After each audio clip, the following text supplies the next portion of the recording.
હવે જોઈએ સમાચાર વિગતવાર। સુરતમાં પાંડેસરામાંથી 10 વર્ષની બાળકીનું અપહરણ કરી ઓટો રિક્ષા ચાલક દ્વારા દુષ્કર્મ આચરવાનો મામલો સામે આવ્યો હતો, જેમાં નરાધમની સુરત ક્રાઇમ બ્રાન્ચે ધરપકડ કરી હતી। આરોપીને ઝડપી પાડવા સુરત ક્રાઇમ બ્રાન્ચની તમામ ટીમો કામે લાગી હતી, જેથી સીસીટીવી ફૂટેજ અને હ્યુમન સોર્સના આધારે આરોપીને ઝડપી પાડવામાં સફળતા મળી હતી। સુરતના પાંડેસરામાંથી 10 વર્ષની બાળકીનું અપહરણ કરી ઓટો રિક્ષા ચાલક દ્વારા દુષ્કર્મ આચરવાનો મામલો સામે આવ્યો હતો। બાળકી ઇજાગ્રસ્ત હાલતમાં મળી આવતા તેને સારવાર અર્થે સુરતની નવી સિવિલ હોસ્પિટલ ખાતે ખસેડવામાં આવી હતી।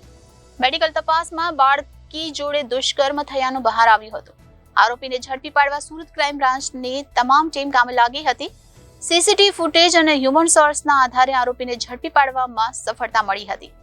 આ આરોપી છેલ્લા 20 વર્ષથી સુરતમાં રહે છે।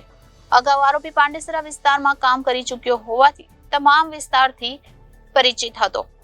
આરોપી જયસિંહ રામસિંહ કુંભાર મૂળ યુપીનો વતની છે। આરોપી કડોદરા ખાતેની મિલમાં નોકરી કરે છે।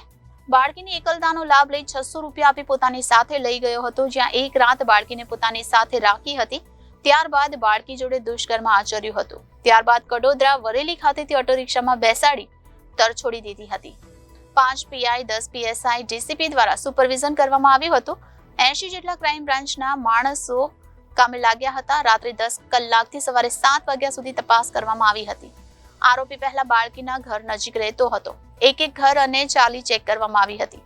દરેક ઘરોમાં પહેલા કોણ રહેતું હતું અને કોણ ખાલી કરીને ગયું તેની પણ તપાસ કરવામાં આવી હતી। સ્થાનિક વિસ્તારની ઇન્ડસ્ટ્રીઝના લોકોની પણ પૂછપરછ કરવામાં આવી હતી। મકાનોની દલાલી કરતા લોકોની પણ પૂછપરછ આ કેસમાં કરવામાં આવી હતી। ત્યારબાદ સીસીટીવી ફૂટેજ અને હ્યુમન સોર્સના આધારે આરોપીને ઝડપી પાડવામાં પોલીસને સફળતા મળી હતી। પાંડેસરા પોલીસ સ્ટેશન વિસ્તારમાં એક 10 વર્ષની બાળકી ઉપર દુષ્કર્મનો ગુનો ગઈકાલે નોંધાયેલો। આ બાળકી એકલી રમતી હતી। તે દરમિયાનમાં કોઈ અજાણ્યો ઈસમ એને એના ઘર પાસેથી જ ઉઠાવીને લઈ ગયો। પછીથી જ્યારે બાળકી ગઈકાલે મળી આવી ત્યારે એનું મેડિકલ કરાવતા ખબર પડી કે એની પર દુષ્કર્મ આચરવામાં આવેલું હતું અને પાંડેસરા પોલીસ સ્ટેશનમાં આ બાબતે ગુનો રજીસ્ટર કરવામાં આવેલો।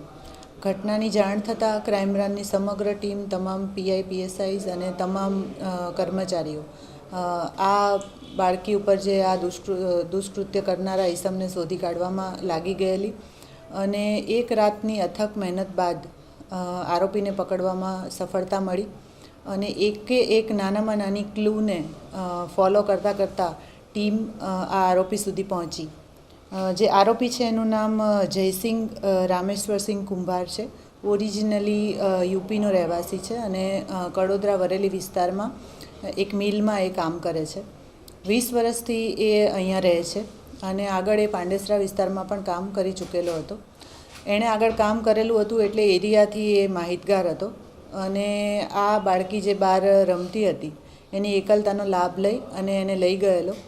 એક દિવસ એક રાત એણે એની જોડે રાખેલી અને પછીથી એણે 600 રૂપિયા આપી અને આ બાળકીને એક રિક્ષામાં બેસાડી દીધેલી। ત્યારબાદ જે મેડિકલ થયું અને આખી પ્રોસેસ પૂરી થતાં અમારી ટીમને આને પકડવામાં સફળતા મળી છે। આખી ટીમને હું ખૂબ ખૂબ અભિનંદન આપું છું। મેડમ, કેટલા સીસીટીવી ફૂટેજ તપાસ કરવામાં આવ્યા? કેટલી ટીમો કામે લાગી? તમામ ટીમો કામે લાગેલી। તમામ અધિકારી કર્મચારીઓ એમાં કામે લાગેલા અને માત્ર સીસીટીવી જ નહીં પણ હ્યુમન ઇન્ટેલિજન્સ તમામની પૂછપરછ અને એક ક્લૂને ફોલો કરતાં એક આખી રાત મહેનત કરી ટીમે, ત્યારે જઈને આરોપી સુધી પહોંચી શક્યા। ઘટના જ્યારે બની ત્યારે આરોપીને શોધ માટે કેવું એક ખૂબ બ્લાઇન્ડ કેસ હતો અને કઈ રીતે આમાં એક કડી મળતી અને આરોપી સુધી પોલીસ પહોંચી? દરેક ઘટનાની શરૂઆત એટલે જ્યારે એને શોધવાનું હોય ત્યારે એની શરૂઆત ભોગ બનનારથી થતી હોય છે અને ભોગ બનનાર અને એના પરિવારજનો જેટલો સપોર્ટ કરતા હોય છે એટલો ઝડપથી જ ગુનો ડિટેક્ટ થતો હોય છે અને આમાં પણ એવી જ રીતે શરૂઆત કરેલી અને એની પૂછપરછ કરતાં અને મેચ થતા અક્યુઝની શોધ કરતાં હ્યુમન ઇન્ટેલિજન્સની પણ મદદ લીધી અને પૂછપરછ કરીને સીસીટીવી અને ટેકનિકલ સર્વેલન્સની મદદથી આરોપી સુધી પહોંચ્યા। આરોપી જે છે એ બાળકીને સુરતથી કઈ જગ્યાએ લઈ ગયો અને ક્યાંથી ઓટોમાં બેસાડીને પાછો મળ્યો? પાંડેસરા વિસ્તારથી જ એણે બાળકીને લીધેલી અને વરેલી કડોદરા છે એનું જ્યાં એ રૂમ રાખીને રહે છે ત્યાં એને લઈ ગયેલો. આ છોકરીને કેમ ટાર્ગેટ કર્યું છે? આ બાળકી છે એ જે વિસ્તારમાં પોતે આવેલો હતો એ વિસ્તારમાં જ બહાર એકલી રમતી હતી અને એની એકલતાનો લાભ લઈને એ બાળકીને લઈ ગયેલો.